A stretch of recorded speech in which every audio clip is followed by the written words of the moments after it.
Егер сіз бор, кесек жесеңіз және тағы басқа нәрселерді жеп, және ацетонның иісі, газдың иісі, машинаның шыққан газының иісін иіскейтін болсаңыз, бұл темір жетіспеушілікті анемияның белгісі. Сізге жедел түрде анализдер тапсыру керек. Себебі мұндай кезде бүкіл ағзаларда оттегі мен қанығудың төмендеуі болады.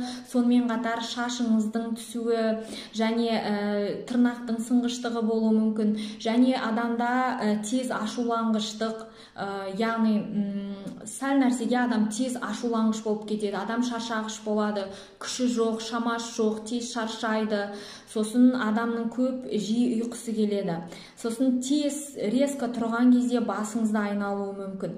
Мұның бәрі темір жетіспеушілікті анемияның белгісі. Егер осындай белгілер бар болса, темір, жалпы қан анализін, ферритин